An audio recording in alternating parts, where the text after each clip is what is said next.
வீட்ல யாருக்கு 2 ஃபேஸ் இருக்கு? என் தங்கச்சிக்கு பார்த்தீங்கன்னா 2 முகம் மட்டும் கிடையாது. 2 முகம் பிளஸ் 2 லாங்குவேஜ். அதாவது இப்ப தமிழ்ல வந்து பேசுனான்னா, அவ வந்து அந்த ஆர்குமென்ட்ல ஜெயிக்க போறான்னு அர்த்தம். இதுவே இங்கிலீஷ்ல பேசுனான்னா, ஓகே நம்ம இந்த ஆர்குமென்ட்ல தோக்க போறோம். அப்ப வந்து இங்கிலீஷ்ல பேசி அத அப்படியே மேட்ச் பண்ணி, அப்படி தன்ன ஒரு இன்டெலெக்சுவலா வந்து ப்ரொஜெக்ட் பண்ணிட்டு, அம்மா, அப்பா முன்னாடி "அவ பாரு அவ எப்படி பேசுறா, நீ இருக்கியே" அப்படின்னு சொல்லிட்டு என்ன திட்டி விட்டு போயிருவாங்க. அது மட்டும் இல்லாம, இப்ப ஃபிரெண்ட்ஸ் கிட்டலாம் பார்த்தீங்கன்னா, என்னோட ஃபிரெண்ட்ஸ் கிட்டலாம் பார்த்தீங்கன்னா, "அண்ணா, அண்ணா" அப்படின்னுவா. ஆனா என்ன பார்த்துன்னு வச்சுக்கோங்களேன், "ஏய் என்னடா, நான் வெக்கமா இல்ல? இப்படிலாம் பண்றியான்ட்டு" அப்படியே கூச்சமே இல்லாம திட்டுவா என்ன. சார் டபுள் ஃபேஸ்ட்னா அதுக்கு பெஸ்ட் எக்ஸாம்பிள் எங்க அண்ணாவை விட யாரும் பெஸ்ட்டா இருக்க முடியாது. 3rd ஸ்டாண்டர்ட் படிக்கும்போது டான்ஸ் கிளாஸ்ல என்ன பிக்கப் பண்றதுக்கு அவன அனுப்பிச்சாங்க. என்ன பண்ணானா, என் கழுத்து இப்படி இருக்கு. இப்படி ஹோல்ட் பண்ணிட்டு இப்படி கூட்டிட்டு வந்தான். ஏன்டா இப்படிலாம் பண்றேன்னா, நீ என் தங்கச்சின்னு சொன்னா என் ஃப்ரெண்ட்ஸ்ல என்ன நினைப்பாங்க? 5 feet apart maintain the distance அப்படின்னா. அப்போ நான் எல்லாரையும் அவன் ஃப்ரெண்ட்ஸ் எல்லாரையும் அண்ணா அக்கான்னு கூப்பிடுவேன். இவன் ஒரு தடவை கூட நான் கூப்பிட்டதே இல்ல. நான் கூப்பிட்டது கூட என்ன சொன்னா, "சீ அந்த மாதிரிலாம் கூப்பிடாத ரொம்ப கேவலமா இருக்கு. கீப் இட் யுவர் செல்ஃப்" அப்படின்னா. ஸோ டபுள் ஃபேஸ்ட் அண்ணான்னு கூப்பிடலாம் எக்ஸ்பெக்ட் பண்ணல. அட்லீஸ்ட் இந்த நாயே, பரதேசி அந்த மாதிரிலாம் கூப்பிடாம இருக்கலாம்ல. அதாவது I think it's a reflection of your behavior. நான் தமிழ்லயே சொல்றேன். நீங்க பண்ற சார் டபுள் இல்ல ஃபேஸ்னா அவர இங்கிலீஷ்ல பேசி எப்படி ஆஃப் பண்ணுவீங்க? நான் வந்து ஊசி குத்துற மாதிரி பொறுமையா சொல்லுவேன். அது வந்து அவனுக்கு சுருன்னு ஏறிடும். அவன் சொல்றது கத்தும்போது அவன் என்னதான் கரெக்ட்டா சொன்னாலும், ஐயோ! இவன் ஏன் நாய் மாரி கத்துறான் அப்படின்னு சொல்லிட்டு ஒரு கோவம் வந்துரும். அந்த டைம்ல தான் என்ன பண்ணுவேன், you better shut up, you keep it yourself, you this, you தட்ன்னு சொல்லி நான் கடகடன்னு பேசும்போது, தமிழ்ல பேசு அப்படின்னுவான். இந்த 2 ஃபேஸ் எனக்கு நடிச்சு காட்டுங்களேன். சரண், அப்பாவே கஷ்டத்துல இருக்காரு சரண். எனக்கு வந்து நான் அப்பாட்ட கேட்பேன். But you know I feel very awkward. ஏன்னா he has loans and all of that. So நீ கொஞ்சோண்டு இந்த மாதம் மட்டும் ஹெல்ப் பண்ணினா I swear to God next month நான் கண்டிப்பாக உனக்கு கொடுத்துட்றேன். நான் யாருக்கும் ப்ரெஷராக இருக்கணும்னு ஆசைப்படல. But at the same time எனக்கு கொஞ்சோண்டு ஹெல்ப் யாராவது பண்ணிங்கன்னா நல்லாயிருக்கும். ஐ ப்ராமிஸ் நான் பெரிய பொண்ணாய் கண்டிப்பாக சம்பாரிச்சவங்க எல்லாருக்கும் எல்லாத்தையும் திருப்பி கொடுத்துட்றேன். நான் இது வேணும்னு எல்லாம் பண்ணல. எனக்கு நிஜமாவே தேவை இருக்கனால தான் பண்ணுறேன். நான் வேணும்னே இந்த மாதிரி தெரியாமல் ஏதாவது பண்ணால் அப்போ நீங்கள் சொல்லுங்கள், நான் திருத்திக்கிறேன். பட் இந்த தடவை எனக்கு ஒரே ஒரு வாட்டி ஹெல்ப் பண்ணு ப்ளீஸ். இப்படி கேட்டு கேட்டு கிட்டத்தட்ட லிட்டரலா பார்த்தீங்கன்னா, ஏதோ ஒரு கோர்ஸ் பண்ணணுன்ட்டு 10,000, ஓ 20,000, ஓ ப்ளீஸ் 35,000. ப்ளீஸ் ப்ளீஸ் அந்த மாதிரிலாம் ஒன்றும் கிடையாது. சார் யூஎஸ்ல நான் ஒரு காலேஜ் அப்ளை பண்ணியிருந்தேன். இல்ல இப்ப அப்படியே ரிவர்ஸ்ல பேசுங்க. நீங்க அழுதீங்கல்ல, இப்ப அழுது முடிச்சீங்கல்ல. இப்ப வாங்கி முடிச்சிட்டீங்க. இத சாதிச்சிட்டீங்க. அதுக்கப்புறம் எப்படி இப்ப என்ன டோன்ல பேசுவீங்க? இல்ல சார் அவ்வளோ நான் மோசம்லாம் இல்லை. அதுக்கப்புறமா வந்து "ஏய், ரொம்ப தேங்க்ஸ் சார், நான் ரொம்ப விசுவாசமா இருப்பேன் சார்." இப்ப மூத்த பிள்ளைங்களுடைய திருமண வாழ்க்கையில இளைய பிள்ளைகளுடைய பங்கு என்ன? அவன் வந்து வீட்ல பெருசா ஏதோ வேலை செய்ய மாட்டாங்க சார். அவன் சின்னதா ஏதாவது தட்டுக்கலன்னா உடனே எங்க அம்மா அப்பா வந்து ஸ்டாண்டிங் ஓவேஷன் குடுப்பாங்க. அது எனக்கு ரொம்ப இரிட்டேட் ஆகும். ஸோ எனக்கு வந்து ஒரு பெரிய ட்ரீம். எனக்கு எங்க அம்மாக்கு எங்க அப்பாவுக்கு நாங்க ஆல்மோஸ்ட் எவ்ரி அதர் டே காட ப்ரே பண்றது என்னன்னா, எனக்கு வரப்போற பொண்ணு ஒரு வேலையும் செய்யக்கூடாது. She should be extremely talented, smart, which already girls are. ஒரு வேலையும் அந்த பொண்ணு செய்யக்கூடாது. அவனை செய்ய வைக்கணும். அவனுக்கு எல்லா வேலையுமே கத்துக் கொடுக்கணும். அதாவது மணி கான்ட் பை எவ்ரிதிங். இதெல்லாம் பேசிக் லைஃப் ஸ்கில்ன்றது அவனுக்கு தெரியணும் அப்படிங்கிறது எங்க வீட்ல எல்லாரோட பிக்கெஸ்ட் பிரேயர். வர பொண்ணு வந்து செம்ம மாடர்னா இருக்கணும். ஆ. வந்து என் அண்ணனையும் மாடர்னா மாத்தணும். அவ்வளோ டார்ச்சர் பண்ணணும். தினமும் எனக்கு ஃபோன் வரணுமா, நீயே பரவாயில்லம்மா, இந்த பொண்ணு என்னன்னா உன்னோட டபுளா இருக்கமான்ற அளவுக்கு அந்த ஒரு பொண்ணு வரணும். அடாடாடா! என்ன ஒரு ஆசை. சார் கொஞ்சம் அந்த பொண்ணுக்கு வந்து சமைக்க தெரியக்கூடாது. ஸோ வேலை வந்து அந்த பொண்ணு கொஞ்சம் பார்க்கக்கூடாது. இவன் பார்க்கணுன்ற சிச்சுவேஷன் அவனுக்கு வரணும். அப்படியே சாப்பிட்டே இருப்பான். யார் எந்திக்கிறாங்க? ஏம்மா தண்ணி மொண்டு வா. அடுத்து உட்காந்துருப்பான். உப்பு இல்லையா? யாருங்க? உப்பு எட்டு வா. உட்காந்த இடத்துலேருந்து எல்லா வேலையும் வாங்கி சாப்பிட்டு எழுந்துச்சு போயிடுவான். ஸோ அதனால அவனுக்கு வரப்போகிற ஒய்ஃப் வந்து அவன் அவ்வளோ வேலை பார்க்கக்கூடாது. இவனை வேலை வாங்கணும். இவன் வந்து அதை கொஞ்சம் சரி நம்மளும் சேர்ந்து ஹெல்ப் பண்ணுன்ற மைண்டுக்கு இவன் வரணும். வாழ்க்கையில சாதிச்சே ஆகணுங்கிற ப்ரெஷர் மூத்த பிள்ளைங்களுக்கா, இளைய பிள்ளைங்களுக்கா? மூத்த பிள்ளைங்களுக்கு தான் சார் இருக்கு. ஏன்னா சின்ன வயசுல இருந்தே எல்லா கஷ்டமும் சொல்லி சொல்லி இல்ல இப்போ வந்து நாங்க வந்து வாடகை வீட்ல தான் இருக்கோம். இப்போ எனக்கு மேரேஜ் ஆகும். அதுக்கும் நான் நகை சேர்த்து வைக்கணும். அது இல்லாம நான் பிளஸ் இப்போ வீடு கட்ட போறோம்.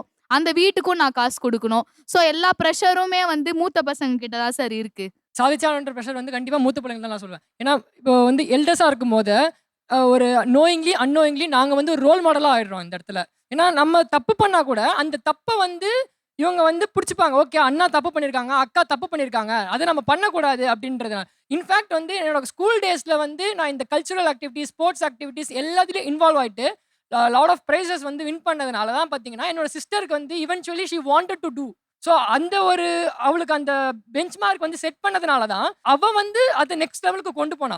ஐ feel proud about it. Sir அவர் சொல்றது வந்து to considerable extent it's very true. ஏன்னா என்னதான் நான் வந்து அவனை பார்த்து வளர்ந்தாலுமே அதுவே ஒரு ப்ரெஷர். ஏன்னா அவனை விட ஒன்று பெட்டரா இருக்கணும், லைக் அதை விட கீழே எப்படி இருந்துடக்கூடாதுன்ற ஒரு கான்ஸ்டன்ட் ப்ரெஷர் இருந்துட்டே இருக்கும். இப்போ நான் 19 இயர்ஸ், இஸ் 23. இப்போ 19 இயர்ஸ்ல எனக்கு தெரியும் வீட்ல பிரச்சனை இருக்கு. அண்ணா தான் வந்து ஃபினான்ஷியலா ஹெல்ப் பண்றான்னு. அவனுக்கு 19 இயர்ஸ் இருக்கும்போது தெரியாது. இந்த மாதிரி வீட்ல பிரச்சனை இருக்கு. நீ தான்ப்பா ஹெல்ப் பண்ணணும். ஸோ அந்த இன்னசென்ஸ் அப்படின்ற ஒரு விஷயம் வந்து சின்ன வயசுல இருந்தே போயிடுது.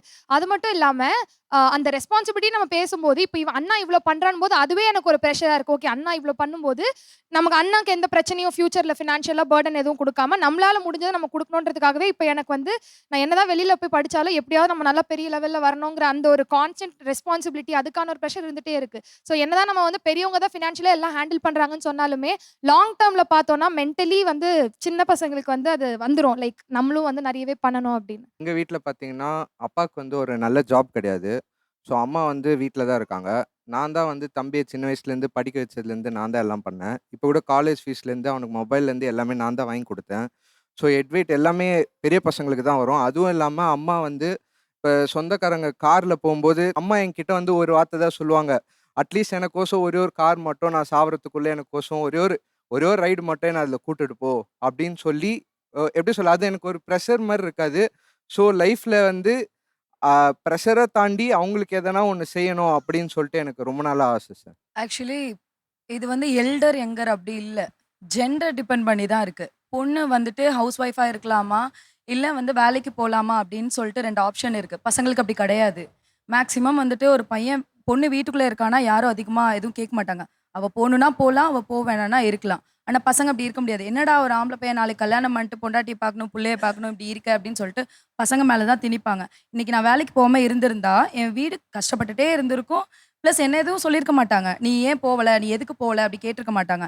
இதே நான் பையனா இருந்திருந்தேன்னா, என்ன அவ்வளோதான் செஞ்சிருப்பாங்க. "ஒரு ஆம்பள பிள்ளை நீ தானே பார்க்கணும் வீட்ட" அப்படின்னு சொல்லிட்டு. இது எல்டர் யங்கர்ல இல்ல, ஜெண்டர்ல தான் இருக்கு. பொண்ணு வந்து ஆப்ஷன்ஸ் இருக்கு. பசங்களுக்கு ஆப்ஷன்ஸே கிடையாது. கரெக்டாக சொன்னாங்க சார் அவங்க. எங்கள் வீட்லேயும் அதே மாதிரி தான் பார்த்தீங்கன்னா, ஒரு ப்ரெஷரும் கிடையாது, ஒன்றும் கிடையாது. சின்ன வயசுலலாம் எங்கள் அக்காக்கெல்லாம் அவங்க வந்துட்டு ராணி மாதிரி இருப்பாங்க. நான்லாம் வந்து பார்த்தீங்கன்னா, சின்ன வயசுலேருந்தே வேலைக்கு போயிட்டுருக்கிறேன். 5வது படிக்கும் போதுலேருந்து வேலைக்கு போயிட்டுருக்கேன். இன்னமும் வேலைக்கு போயிட்டுருக்கிறேன். இதுக்கு ஒரு ரெஸ்ட்டே இல்ல. இதுக்கு இல்லையா ஒரு எண்டுக்குன்ற மாரி போயிட்டுருக்குது. ஸோ அவங்க சொன்னது கரெக்ட்டு தான். ஜெண்டரை பொறுத்து தான் இருக்குது அந்த ரெஸ்பான்சிபிலிட்டின்றது. அவங்களுக்கு நல்லா செல்லம் இருந்ததுனால அவங்க வந்து ராணி மாரியே இருந்துட்டாங்க சின்ன வயசுல. ஸோ இப்பவும் அப்படிதான் இருக்கிறாங்க. என் வீட்ல அண்ணன் வந்து இஎம்ஐல ஏசி, டிவி, ஃப்ரிட்ஜு, கட்டில் எல்லாமே இஎம்ஐ தான். அதனால எல்லாம் அண்ணன் வாங்கி போடுறான். "நீ எப்போ ஒரு வீடு வாங்க போற?" ரெண்ட்ல தான் இருக்கோம் நாங்க 25 இயர்ஸாவே. ரெண்ட் வந்து 10,000.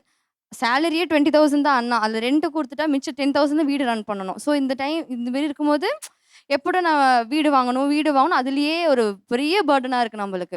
அதில அண்ணன் வந்து, "வீடு நீ தான் வாங்குற, நான்லாம் வாங்க மாட்டேன். நான் எல்லாம் வாங்கிட்டேன், நீ வீடு வாங்குற" அப்படின்னு சொல்லிட்டு சொல்றாங்க. ஆமா பிரதர். அவங்களோட ரெஸ்பான்சிபிலிட்டி இது. இப்போ இவ்வளோ நாள் கஷ்டப்பட்டு பால் ஊட்டி, நெய் ஊத்தி இவ்வளோ தூரம் வளர்த்துருக்கோம் இல்லையா? அவங்களுடைய கடமை அது. கண்டிப்பா பண்ணி தான் ஆகணும். இல்ல. ஃப்ரிட்ஜு ரூ. 10,000 டிவி இன்னைக்கு ஒரு ரூ. 10,000 ரூ. 15,000 டிவி கிடைக்குது. ஃபேன் வாங்கிடலாம். அதுக்கப்புறம் ஒரு ஃபோன் வந்து ஒரு ரூ. 20,000 மேக்ஸிமம் வச்சிங்கன்னா கூட, எல்லாம் ஒரு ரூ. 1,00,000 ஐட்டக்குள்ள வீட்டுக்குள்ள வாங்கி வீட நிரப்பி வச்சுட்டு, வீடு ரூ. 1,00,00,000 1,50,00,000 வீட தங்கச்சி நீ தான் வாங்கிக்கணும்னு சொல்றது வந்து அதுவும் எந்த சென்னையில சென்னையில நீங்க ஒரு வேணும். வீடு வாங்கணும் அப்படின்னா, குறைந்தபட்சம் ஒரு ரூ. 80,00,000 தேவைப்படுது. ஒரு சின்ன டபுள் பெட்ரூம் வாங்கினா கூட, சிங்கிள் பெட்ரூம் அபார்ட்மெண்ட் கூட ரூ. 60,00,000 80,00,000 ஆகுது. இல்லைங்களா? இல்ல அந்த ரெஸ்பான்சிபிலிட்டி வரணும்.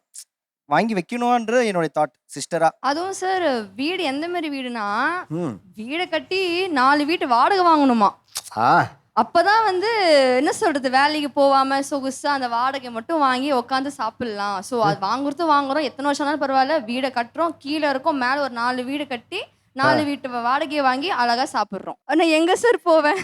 எங்க போவேன்? இது எனக்கு என்ன கேள்வினா, மேரேஜ் ஆகி நான் போறேன்னா இப்போ அந்த வீடு யாருக்கு?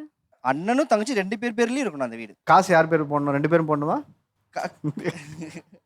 இல்ல அப்போ நான் என்ன பண்றேன், வீடு வந்து ஷேர்னாலும் நீ எனக்கு கோல்டுன்னு ஒரு விஷயம் போடணும். அது சேர்த்து வைக்கல, ஒண்ணுமே ஸ்டார்ட் பண்ணல. அதுக்கு என்ன பண்ணுவீங்க? அதுதான் அவங்களால முடியும், பண்ணலாம். அவங்களால எல்லாமே பண்ண முடியும். ஒரு கான்ஃபிடென்ட். அதுதான். அப்ப ஒண்ணும் இல்லம்மா, உன்னால பண்ண முடியுமா? உன் பேர்ல வீடு வாங்கிக்க, உன் பேர்ல எல்லாம் வாங்கிக்க. அண்ணன் ஒருத்தர் இருக்கான்ல, அவன் என்ன பண்ணுவான்? அவன் உனக்கு நகை போடுவாரு.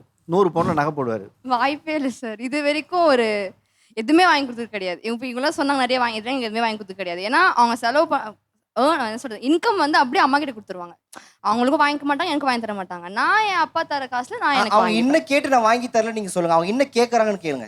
எந்த மாதிரி திங்ஸ் எல்லாம் கேக்குறாங்க அதெல்லாம் தேவையா அதெல்லாம் ஒரு அதெல்லாம் வாங்கி லிப்ஸ்டிக்ஸ் கொடுக்கலாமா கேட்டேன் சார் ஃபர்ஸ்ட் லிப்ஸ்டிக் தான் சார் ஒரு லிப்ஸ்டிக் ஏப்பா லிப்ஸ்டிக் என்னப்பா ஒரு 100 ஆகுமா எவ்வளோமா அது இப்போ லிப்ஸ்டிக்கு 500 500 600 600 தாம்மா என்ன அவ்வளோலாம் வேணாம் சார் எனக்கு ஒரு 200ல வாங்கி கொடுத்தா கூட போதும் இன்சைட் லிப்ஸ்டிக் கூட போதும் சார் என்கிட்ட அந்த சிக்கனுன்னு இருக்கு சார் அவங்க கிட்ட இல்ல சார் அது கத்துக்கணும்னு சொல்றேன் சிக்கனை பண்ணி வீடு கட்டணும்ன்றாங்க சார் அதாவது ஒரு ரெஸ்பான்சிபிலிட்டி இருந்து எப்படின்னா இப்ப நெல்லு போட்டா நெல்லு முளைச்சிக்கும் சொல்லு போட்டா சொல்லு முளைச்சிக்கும் அந்த மாதிரி நம்ம செய்யற ஒரு விஷயங்கள் தான் நாளைக்கு பெரிய மரமா வரும் இன்னைக்கு அவங்க என்னன்னா இப்போ சேவிங்ஸ்ன்றது அது கிடையவே கிடையாது சிஸ்டர் கிட்ட அது என்கிட்ட இருக்கு லிப்ஸ்டிக் போடுறது தேவையாது சொல்லுங்க யாருக்கு எது தேவை என்பதை நீங்க தீர்மானிக்கிற இடத்துல இருக்கீங்கல்ல அதுதான் தப்புன்னு ஐயோ சொல்றேன் நான் தீர்மானிக்கல சார் அவங்களுக்கு ஒவ்வொரு குழந்தைகளுடைய ரசனை வேறு நீங்க ஜென்டராகவே வேறு உலகம் முதல்ல தெரிஞ்சுக்கங்க உங்க உலகத்துக்குள்ள உங்க தங்கச்சி வந்து எல்லாத்தையும் நீங்க பார்த்த மாதிரி பார்க்கணும்னு நினைக்கிறீங்கல்ல அதுவே மிகப்பெரிய தவறு